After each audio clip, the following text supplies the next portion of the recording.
2063, the UN SDGs, the Paris Agreement, as well as the EU Africa Green Deal project.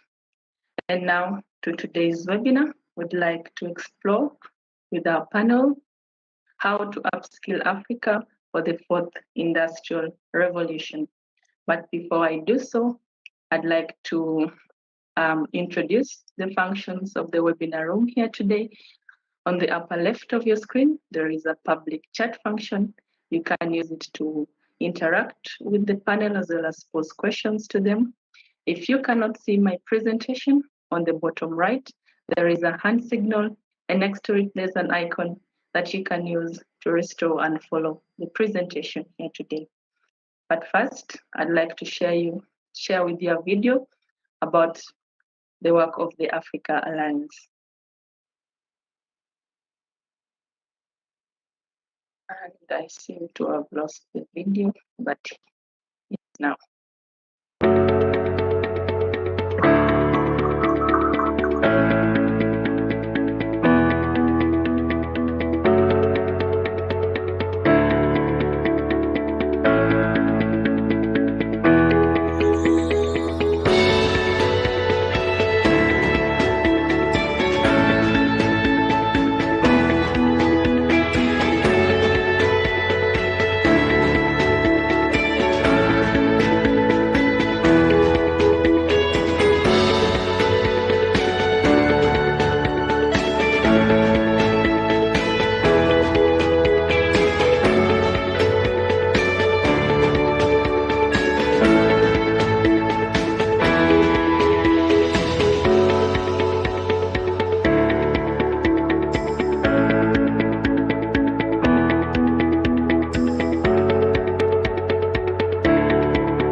Okay, after the video, I would like now to introduce you to the Eotech Chamber.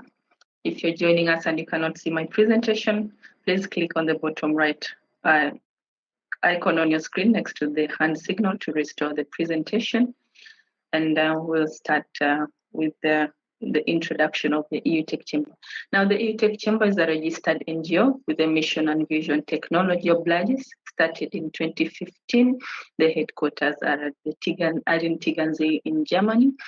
And the Eotech Chamber is co-funded by the European Union. Our three goals are growth, sustainability, and competitiveness to enable businesses use technology for the benefit of mankind.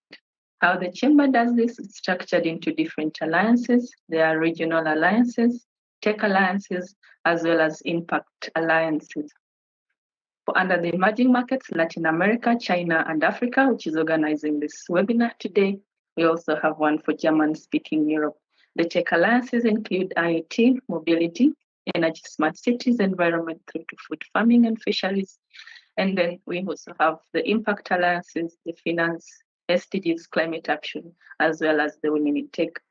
In the public chat, I have left a link to the tech.forum, and I'd encourage you to set up a profile, and then you can follow different alliances of your choice to best react to upcoming activities. So the Eotech Chamber, together with the EU Senate, holds a webinar. All the 16 alliances of the Eotech Chamber with the EU Senate holds a webinar each month, coming to 200 webinars per year with over 684 speakers. We have hybrid events and virtual exhibitions. These expos happen in major European cities and events. The Africa Alliance is looking to hold an expo next year around April on achieving food security in Africa. 50,000 registrants to our events, and 90% of the audience company owners and decision makers. After the webinar comes the networking meetings. These meetings will give you exclusive access to the speakers as well as the panelists. And these meetings are dedicated to exchange ideas on cooperations and projects. So each alliance has a unique discussion around EU projects as well as funding. If you join the Africa Alliance networking meeting, for instance, you'll find us discussing the energy tender or any other tender related to sustainable development in Africa. And if you join another alliance, you'll find them discussing a tender or funding related to their alliance. So again, I'd encourage you to set up a profile at the Tech.Lead Forum, and then you can be able to join the different alliance networking meetings to best benefit from the project, from the funding discussions. So the Eotech system has a wide ecosystem than just events and networking. We have insights programs as well as the Tech.Lead Forum. Each alliance has their own white papers. Currently, we are discussing position papers in all alliances. Newsletters will be sent out to you every week to orient on upcoming activities. The EU tenders, as discussed in the previous slide, but also we have a Visions for Europe magazine, which is a quarterly print magazine. We publish articles on science, innovation, and technology, how different actors are using science, innovation, and technology to transform society sustainably. The Visions for Europe magazine reaches 10,000 European decision makers directly, as well as 100,000 readers. Our tech team under the program will give you social media support, promoting and marketing your company, as well as aligning with ESG under the digital transformation support. But later in the webinar, you'll see me issue out 3 certificates to our panel which is under the Climate Action Partnership. And each alliance, as I introduced earlier, holds an expo each year. These expos end in awards. For example, the SDG Awards, which are coming up February of next year, will have 17 winners for each SDG category, and each winner will receive a marketing and promotional package valued at 10,000 euros. So our tech team will give you a virtual booth. You can move it to the virtual expo. You can create and manage your own event. So this is the Tech.Lead Forum that I have been talking about, where you can connect, network, and grow. You'll have can also match with 50,000 plus global tech executives and hold your own events. Why not be a host? And then you can also access past events, speaker database, as well as publications. So finally, to engage more and benefit with the Eotech Chamber, please, I'd invite you to reach out to my colleagues, Marcus as well as Federico. These are their email addresses, but they go also under the same names on LinkedIn. And now, finally, to today's webinar on why Africa should embrace digital learning solutions. I am joined by Dr. Ikechi Aguba, Dr. Beatrice Bishop, who is the consultant and PR marketing professional. Dr. Beatrice and Dr. Ikechi work together. I also have on the panel Ariane Hottenberg, who is an entrepreneur, founder, CEO, and managing director, Live Freight. Also on the panel is Peter Gathagal, the founder and managing director, International Apprenticeship and Competency Academy Limited. And finally, we have Gus Paddy Cooper, who is the co-founder and CEO at Skills Ed.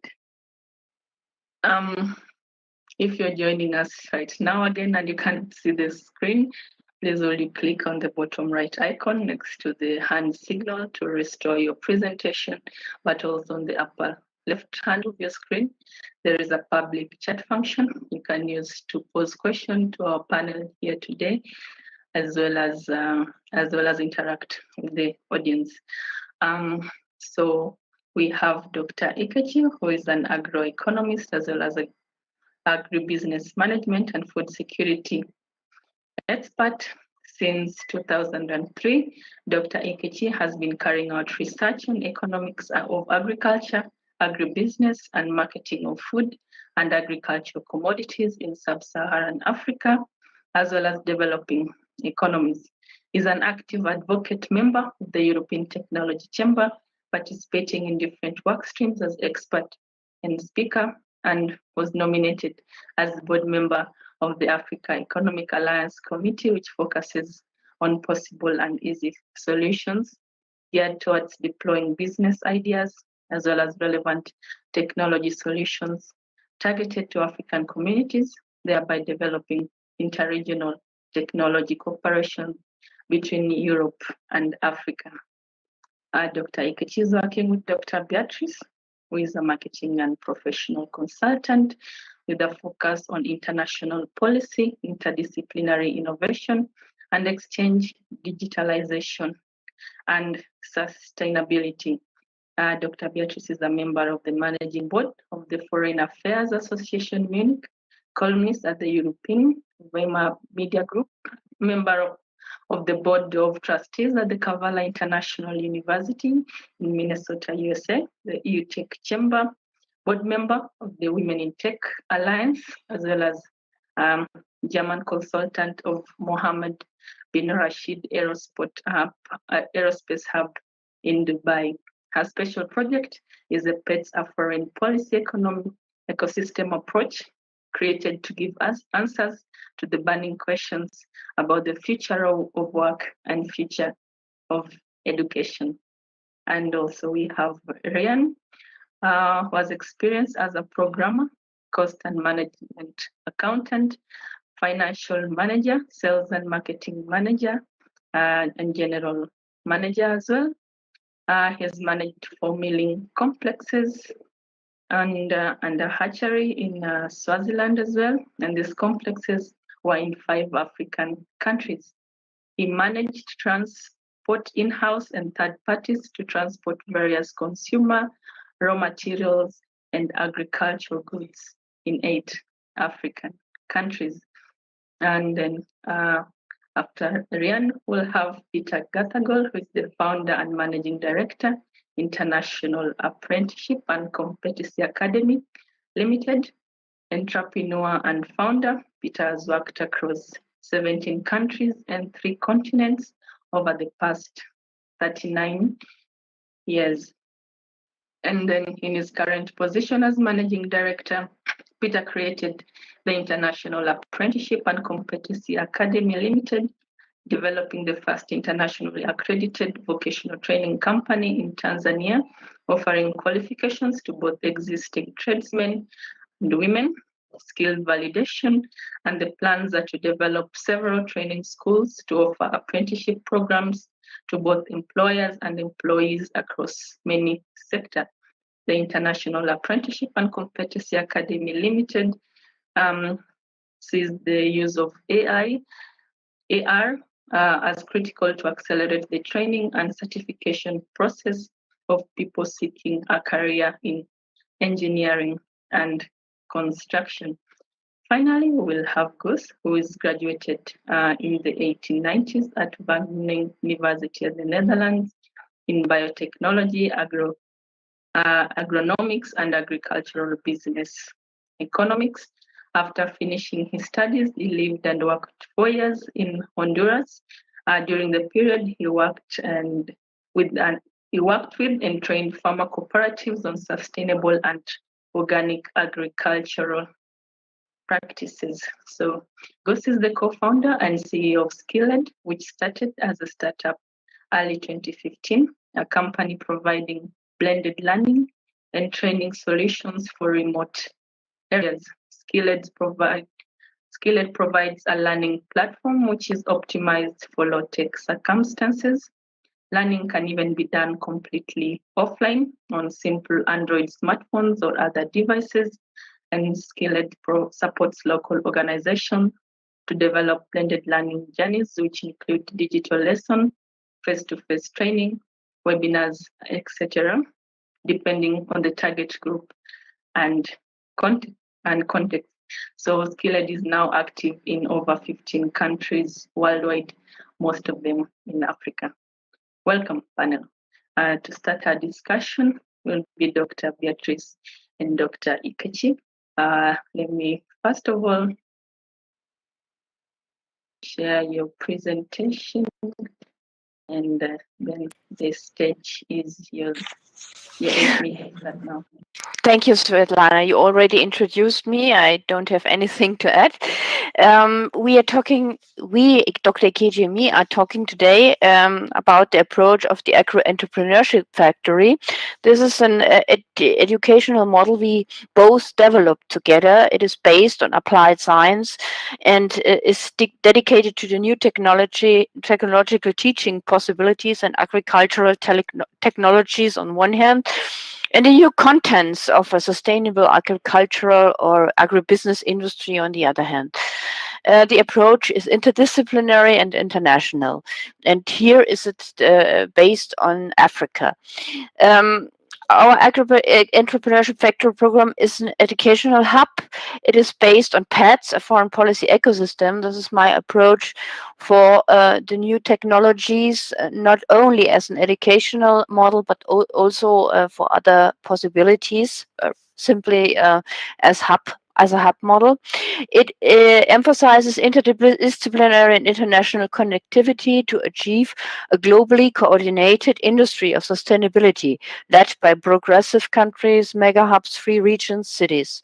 Progressive countries are forming industry clusters in this model, creating innovative systems and legislative structures. Participants in the systems are countries, hubs, scientists, entrepreneurs, investors, shareholders, and politicians. The means are therefore political, economic, scientific, to build connectivity and cooperation inside and outside. This is to promote technology and the associated instruments, also based on SDGs and science cooperations. The goal is to create an optimized ecosystem for sustainability for society's wealth and health. The application framework here is the African agribusiness sector. It is a quality teaching model for, and networking making is in the middle of it also. It is skill building initiative, benefit of all new entrepreneurship skills, knowledges, information on new technology, advancements in the farm sectors, which are represented in farm activities such as vertical farming, integrated sustainable farming, aquaponics, hydroponics, agricultural drones, RE, blockchain technology, biotech, nanotech, and all this waste and water management, of course, economic.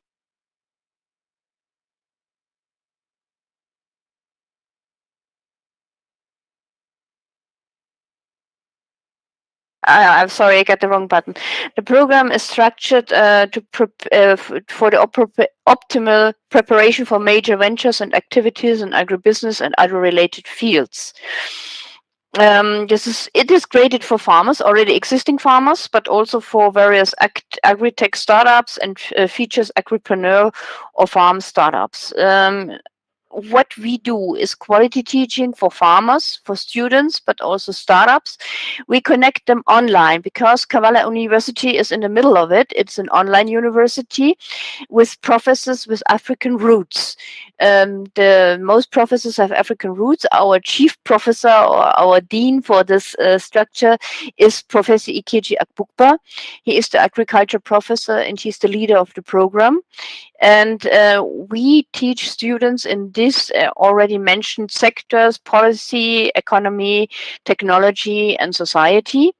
And we create also hubs, as you see in the file here, together with existing universities in place in different African countries, as well as hubs simply constructed for the entrepreneurs. In these hubs, we let them apply our teachings, our educational models, the educational models, as well as we teach them the new technologies. And this is the application form that should exist over the time. That means it is not only placed to stand for this period of learning, but it should be an internal model. They should earn the money, and they also put it is this gain will also come back in the system again. That means it's a self-sustainable system in itself that takes over time and will create these hubs on a permanent base. Kavala University is international, is its students and with its faculties. It has international students and international teachers, most of them with African roots, as I already mentioned, and the leading professor is Ikechi Akpukpa. Therefore, I turn over now to him to add all his knowledge about the agriculture, which is not mine. I only constructed the system and try to apply it to this kind of task. Thank you.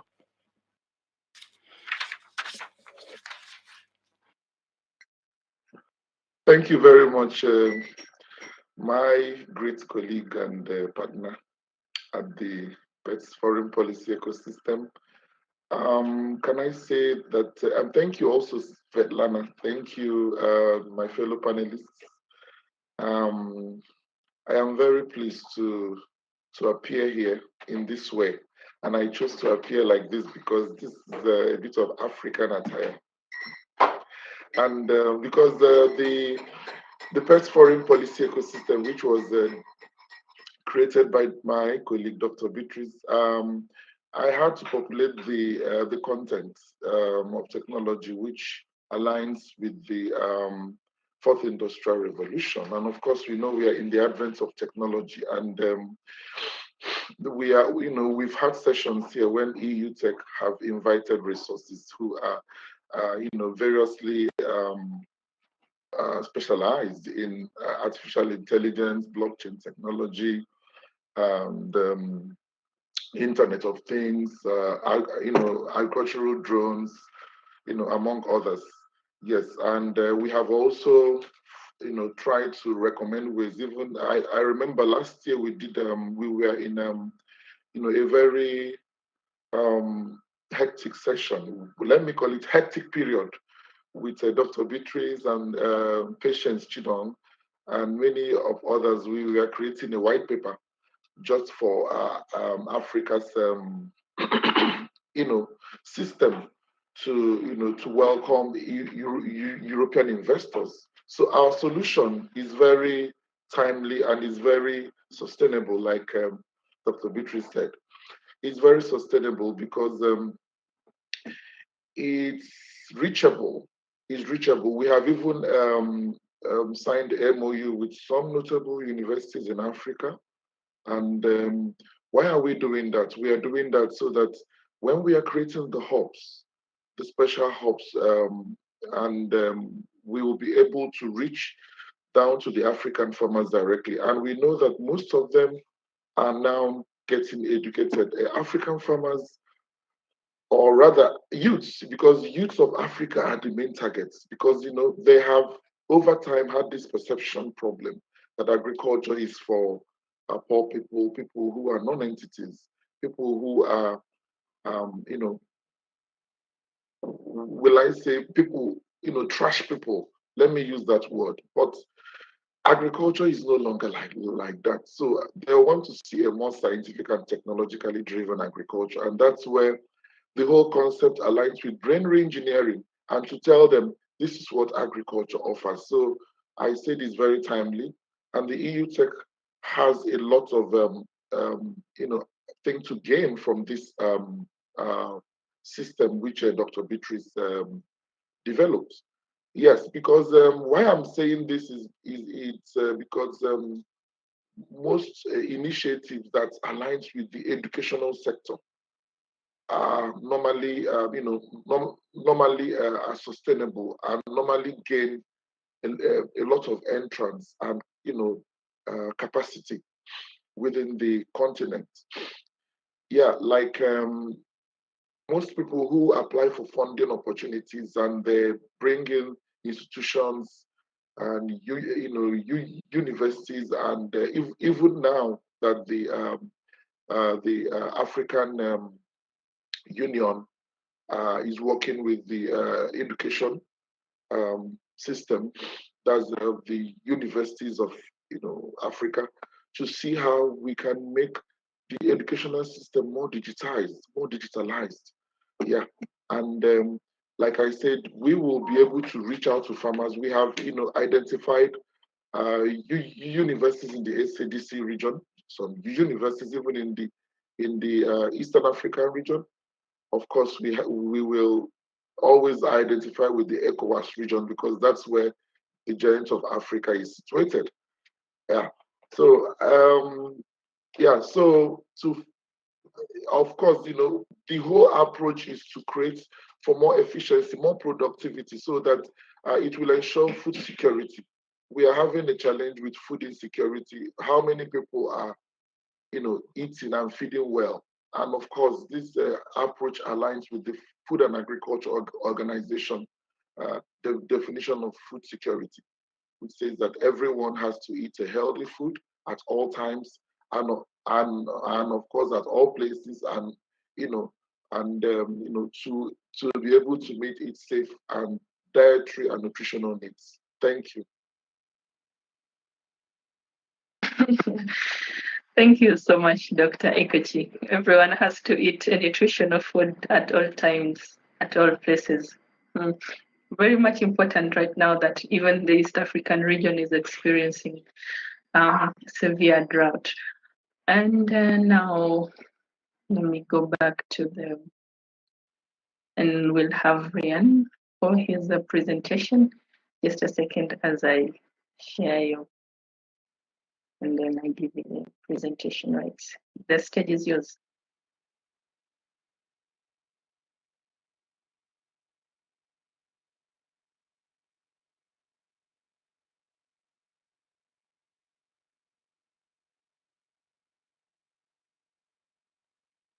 We can't hear you. We can't hear you at all. Sorry about that. Thank you very much, Svetlana. I just wanted to add on to what Dr. Beatrice and Dr. Ikechi has just mentioned now. The technology is really the future for Africa, but quickly, my company is Life Freight, called Life Freight. It's a transport and cargo platform where they meet online and connect and transport any type of goods. Contact details are there. I will later put my details also in the chat box if somebody wants to connect with us.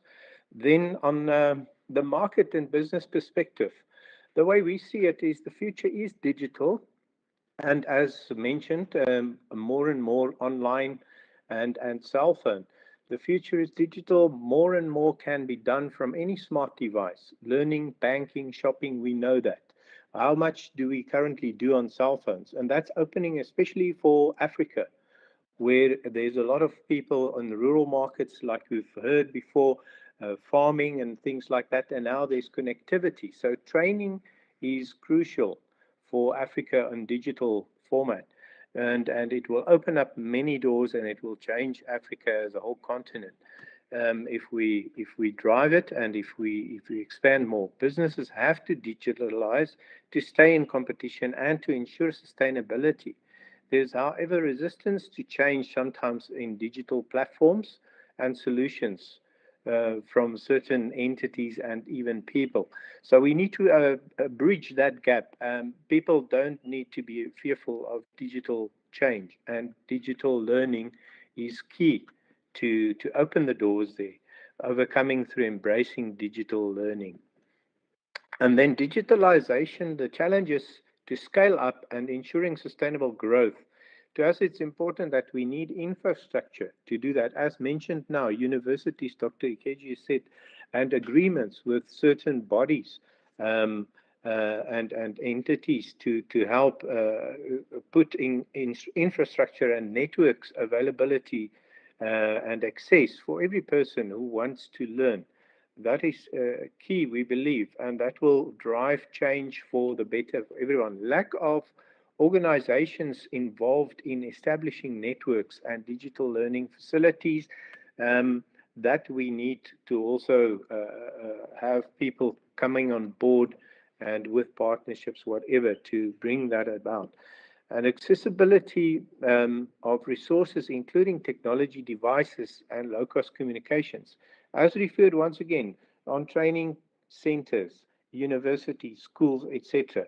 if we can get funding and organizations, and there is already a lot of people and organizations doing a lot in terms of that training scale there.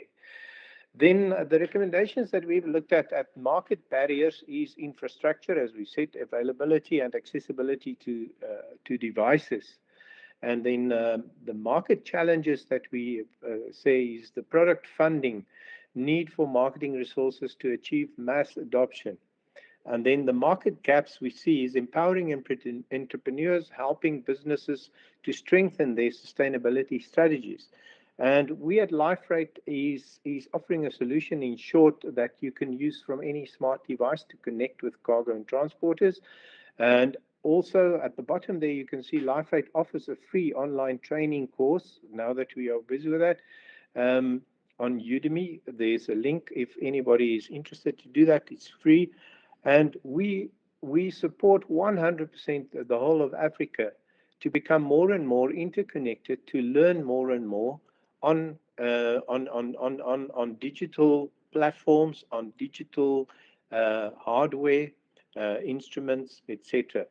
And we believe that that will change a lot of things in terms of sustainability, farming, moving goods, connecting people, and connecting resources.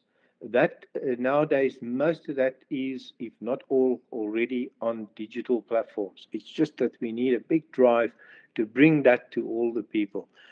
Just for an interesting thing, a few years ago when I was in Africa, I'm a keen skateboarder, and I've skateboarded in Africa, big cities with youths. What was amazing to me is the youth that does have cell phones in Africa. Most of the time they spend learning, even if it's reading news. You know, they read news. They are set into. They're not playing games. That was to me quite interesting to see that these young skateboarders, they are not playing games like most of the people that I know, children. They were keen on finding out what's happening in the world, what's happening in politics, what's happening in economics. And that was very interesting to me. I was really impressed with that. So yes, the future is digital and more on your handheld device. Thank you very much for the opportunity.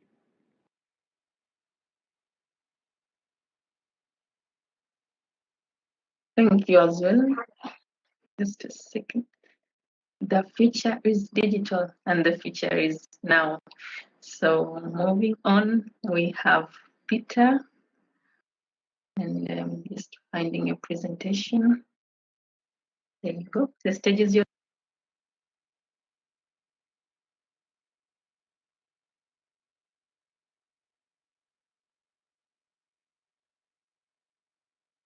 We cannot hear you. We can't hear you, Peter.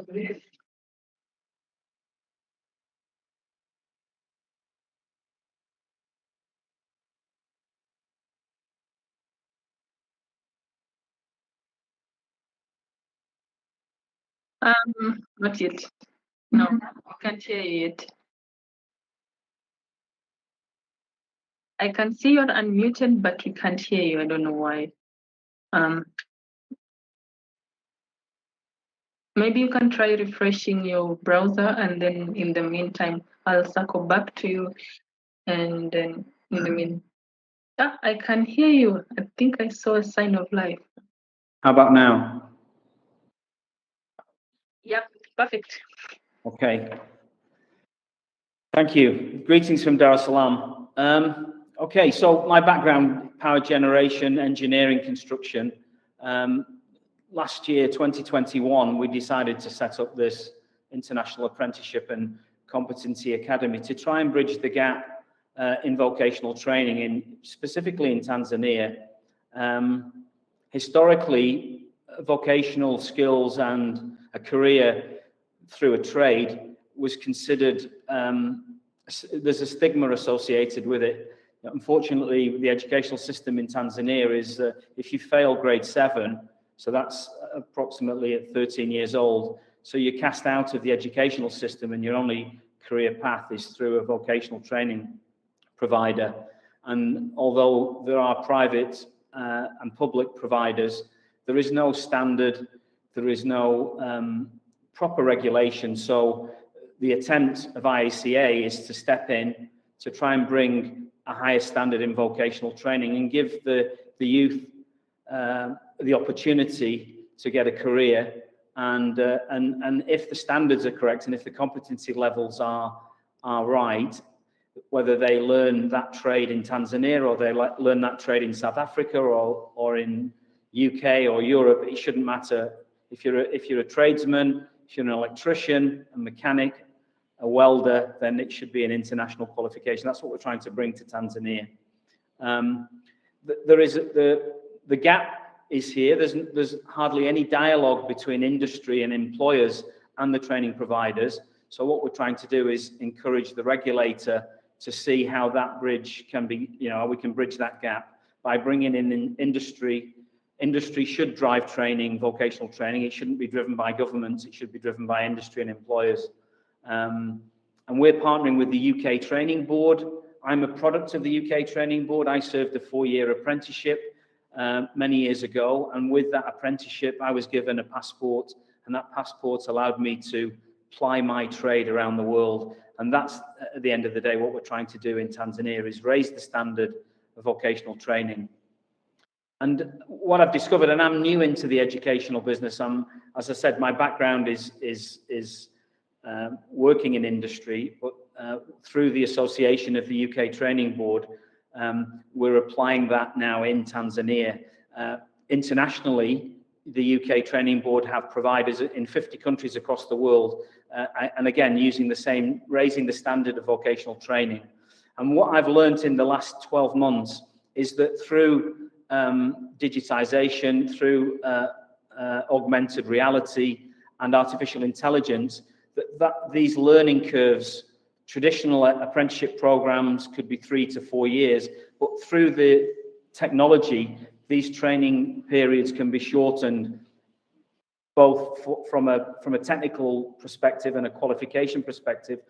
The impact on the environment as well, it can make a huge impact. So I think the application of augmented reality and artificial intelligence is really going to accelerate the learning opportunities for, in this particular case, Tanzanians, but across all sub-Saharan Africa.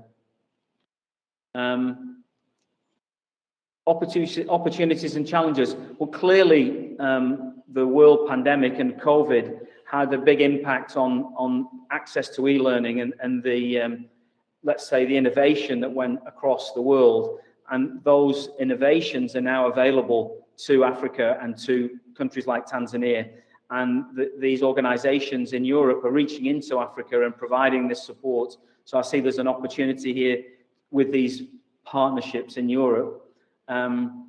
Obviously, we also see the opportunity to take some of this e-learning into the schools, so pre-vocational training, to try and give the children an exposure to some of these vocational skills through an e-learning platform or through augmented reality, because that's, in a developing country, we were all exposed to that kind of vocational exposure. But in Africa and in Tanzania in particular, they're not exposed to that until they're thrown out of school. I've mentioned the stigma, so I think we can give some really good examples of a career path through a vocational skill can be as successful as a university career path. And obviously more investments required in infrastructure to provide access for internet and e-learning platforms. We've partnered with a leading European artificial intelligence and augmented reality provider in a specific area of welding. I won't go into details, but we see this application as a real opportunity to fast track welders, provide those upskills. And as we know, welding is a key skill and is required across all sectors. And there is a major shortage of welders across the world. So we see a real opportunity to upskill Tanzanians and make them part of this engineering community. A lot of money has been invested in training. A lot of money has been specifically from the Europeans.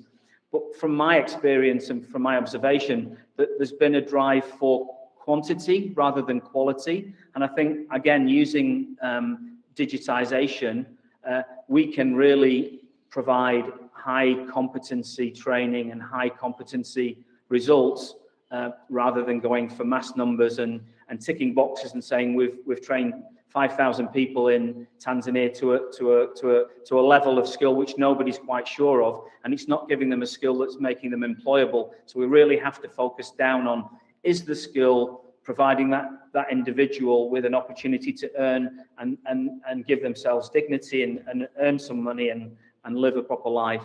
And there is a real shortage of trade skills, and we think that Africa has a real opportunity to fill those skills gaps and play a major contribution, not only in their own development, but in the development of other countries across the world. Thank you.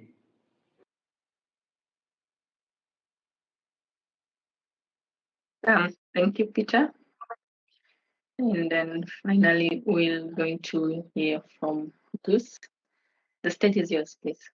Oops, sorry. Yeah, thank you, Svetlana. Thank you all.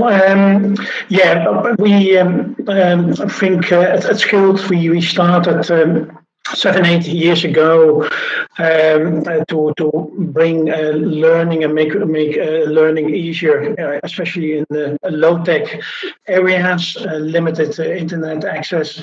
We think indeed that the future is digital in Africa, but it is also blended. It should be combined. Digital means and digital modules should be combined with in-depth training face-to-face, on-site, in different ways. That's what we try to do with Skilled as well.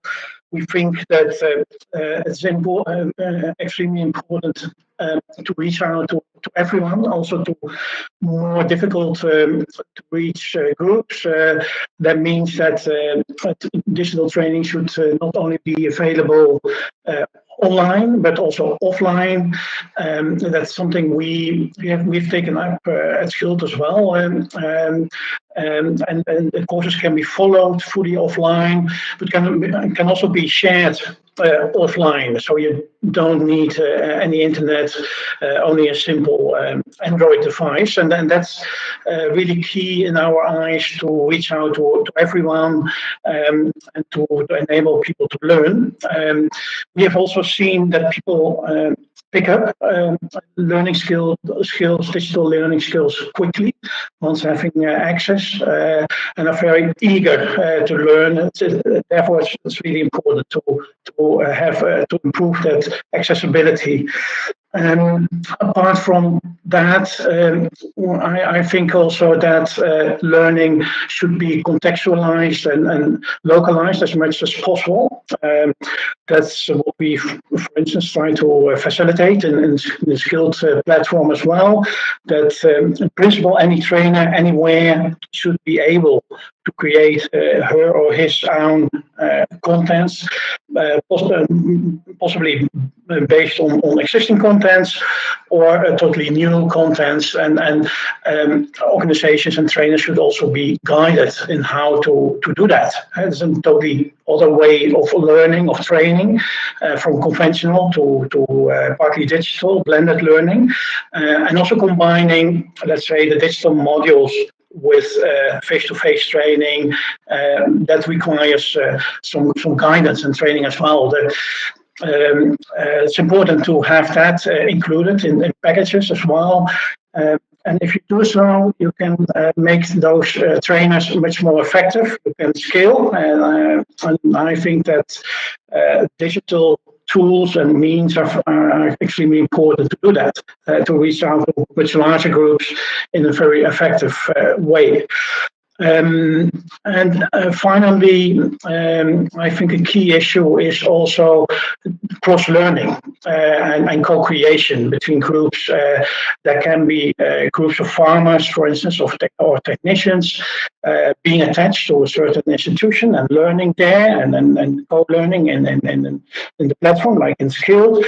But we also believe in cross-learning between farmer groups attached to different organizations or working in different countries, but maybe on the same crop or in a similar context. That applies also to other groups of technicians and professionals. So that's a key element as well, the cross-learning, to facilitate that as much as possible. And that's one of the key approaches also in the skill platform, that to make that possible, not only in groups attached to one organization, but also across the continent. And I think these elements are key to really scale and to really give access to everyone to learning. Yeah, I think I will leave it to this for now, and maybe give the opportunity to discuss a bit more that now in the webinar. Thank you. Just before you go, I have a question for you, and I was wondering, how can blended learning solutions be localized? And also, our audience here today, please feel free to use the public chat function to pose question to the panel. Yeah, over to you. Yeah, thank you, Svetlana, on the question to localize contents and training courses and modules. The key issue there is a close collaboration with local partners in different countries and contexts. There's a lot of training material already there, and they know their target groups. We always involve them in preparing localized materials. That can be very simple videos, instruction videos, even taken with smartphones, well instructed, well scripted, in local languages, for instance, where you go through the process step by step. For instance, in vocational training. So come as close as possible to context and to people and to situations. That's really important. Also in languages, there's no restrictions. In principle, any courses and modules can be developed in any language, so that's really important to make that content, to create that content with localized local trainers who know how their target groups think and what they need in learning process. Thank you. Thank you. So get closer to the learners with local languages. Perfect. And then Peter, also, I was wondering, what element of digital learning are you applying in Tanzania?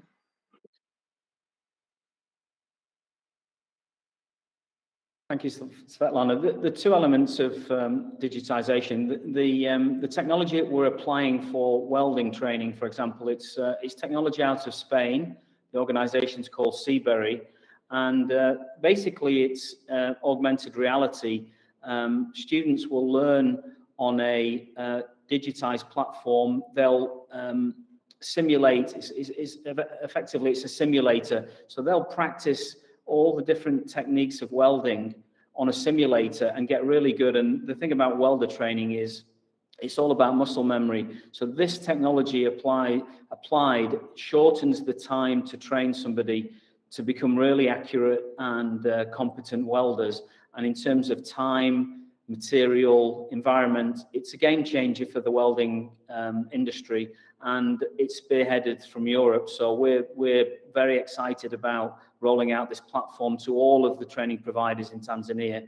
And on the technical side, we've got e-learning for health and safety. Health and safety is a major issue in this part of the world in terms of where it's taught, how it's referenced to what's happening in the workplace. So we've got an online e-learning platform which is proctored. So there's an exam. These courses that we're providing, because it's internationally accredited, there is an exam at the end of each course and a certification, and the certificates are valid for 3 years. So these are the two key areas where we're using digitization and technology to accelerate and provide more access to this type of learning.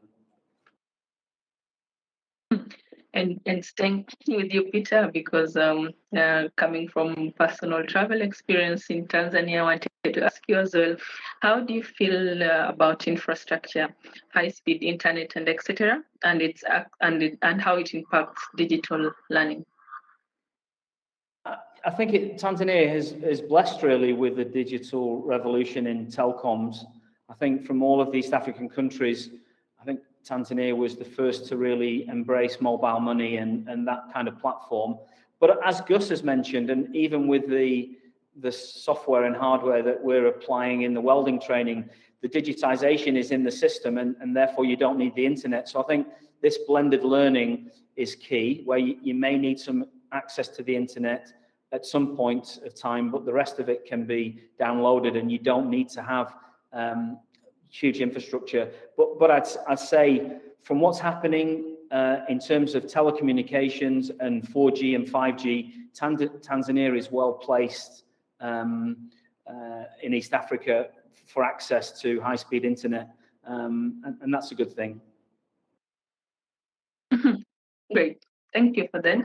And there's a question also in the public chat. I think this is for you, Gus. It says, "Is there a cost for Skillet? How does it differ from Colibri?"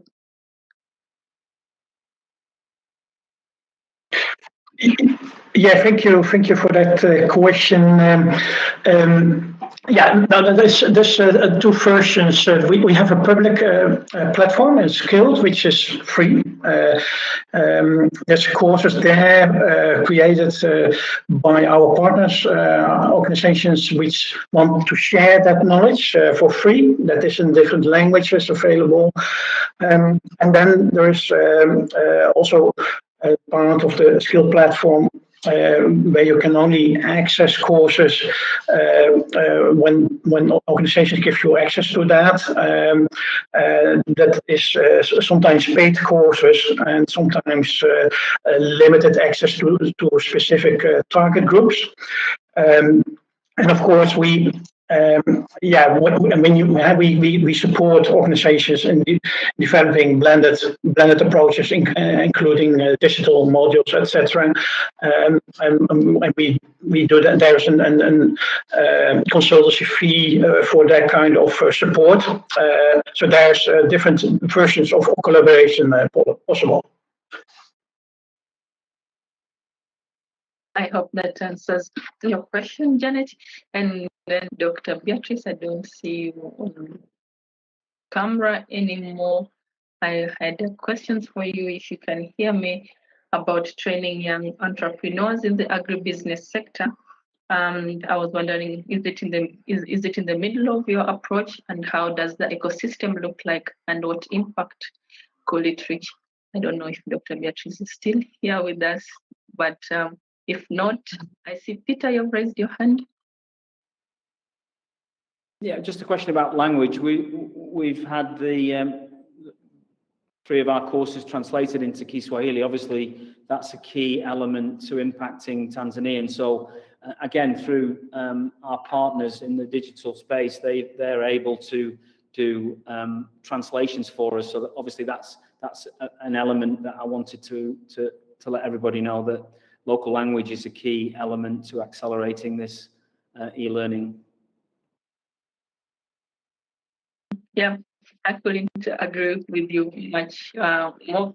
Local languages brings the message closer home. And Dr. Ikechi, you've raised your hand. And also, as you're answering the question, could you please address one that is in the public chat by Peter Akpan? And Peter is asking, the climate change and rising water levels have really had an effect on the prices of agricultural products in Nigeria. How can we work to help these stranded farmers and get the agribusiness? Over to you, Dr. Ikechi. Okay, thank you so much, Svetlana. I think the session is getting more interesting, even as we are drawing to the end of it. Your question, which you posed to Dr. Beatrice, is also in line with what we are doing. Yes, we are reaching the young agripreneurs, and of course, remember I had mentioned about the youths. It's targeted to the youths because they are the ones who we are also looking for funding opportunities. I forgot to mention about funding. It's true that we found, some places, or we've launched out fund, but there is no amount of funding that we can reach, that we can receive, that is really enough, because we are actually, building up, virtual hubs where, building up of, you can call it agricultural hubs, smart cities, um, where some of these solutions can easily reach out to the farmers. And we know that these farmers, they are smallholder farmers. Most times, they are about 60 to 70% small, but some of them are scaling up. And these, just like one of my fellow panelists mentioned, that this is a game-changing solution. It's no longer business as usual. And we have identified some countries already, like Rwanda. We've identified Uganda, even there in the Eastern African region. I'm happy that Peter is in Tanzania. We have, we are working with Sokoine University. Even those in the Tanga regions, is it Goboro also? Yeah. So our solution is very fluid. Let me use that word, because it gets into the deep hearts of the places, and it's targeted on the youths. And that's why most of the youths are in the university. And very soon, I'm sure that Eotech will start asking us to, in fact, we start asking us to, to be part of what we are doing more, because it's really interesting, because it's a solution that it's very timely, and it has come to stay. It's sustainable. Yeah. Thank you. Thank you. Thank you, Dr. Ikechi. And Yan, if you can take the stage.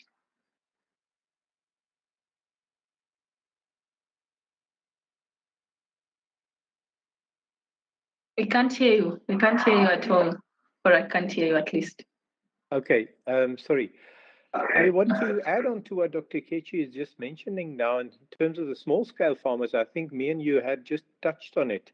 Life freight is an application to move cargo, where one person or an entity, it doesn't matter, an individual can use it from their cell phone to expose what they want to be transported. And on the other hand, also an individual with a vehicle, any vehicle, can pick up that goods by geographic search. So, and those small-scale farmers, my first-hand experience, and it's amazing. I lived and worked for 7 years in Zambia. And for the greater part in the beginning, 3 years, I have bought about, of my grains, about 80% plus from commercial farmers. And when I left, it was the other way around. I used to buy about 80% from small-scale farmers, which scaled up slowly. And it's amazing the quality and everything that they do. But the communication and digitalization communication will bring those parties together, where as long as they have internet and a cell phone, they can use the LifeRate platform, and we have an online course free. So we need to bring that out into the market. Thank you. Thank you for that. I see, Ikechi, you've raised your hand, but also in the public chat, I have left a link to the Africa Alliance next networking meeting on October 26th. Same time at 9 a.m. to 10 a.m. Central European Time. Please all you register via the link provided to be able to join the networking meeting, so that you can build on ideas and cooperations on digital learning solutions for Africa. It is 10 a.m. now, a little bit of our time, and in appreciation to being panel with us today, we have a little gift for you under the Climate Action Partnership of the Eotech Chamber. Here is a certificate for Dr. Ikechi, has been granted in Africa. And if you cannot see the certificates, dear audience, please click on the bottom right icon next to the hand signal. And another tree has been planted for Dr. Beatrice. I can no longer see you on the screen, but rest assured a tree has been planted for you. And also one for Ryan. one for Peter, and one for Gus. So these 3 certificates will be sent to you shortly via email, and then also look out for the after event webinar post that will go out on LinkedIn as well as Facebook. It has been a very interesting discussion, very paced. I don't think there's been a downtime since we started at 9 o'clock. From me, for now, I don't have any additions. I'll just invite you to our networking meeting, which I've left the link on the public chat, but also to join the Africa Alliance LinkedIn group. The link is in the public chat. You can post developments on your site, but also keep updated with the latest Africa Alliance development. From me, it is a bye-bye. Thank you so much, panel, for joining us, and thank you, audience, for making the discussion very lively. Bye. Okay, bye-bye. Thank you very much. Bye-bye. Goodbye. Thank you very much, Svetlana. Thanks, everyone. Have a great day. You too. Goodbye.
Hi, Gus, where are you from?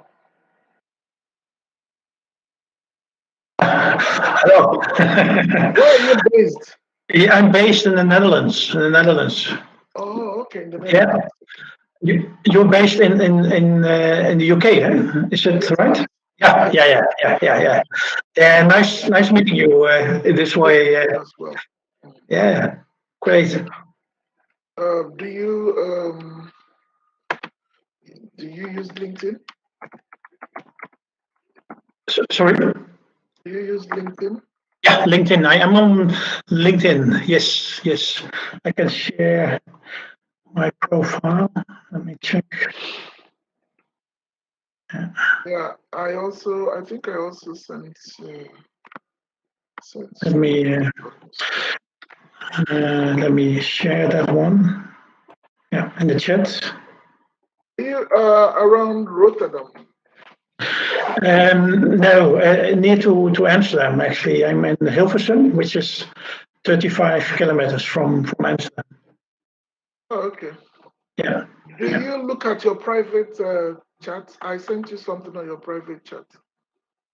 Oh yeah. Let me check. Yeah. Now I see it. Yeah. Okay. Yeah.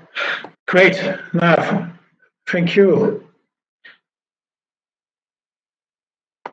Yeah. Okay. Yeah.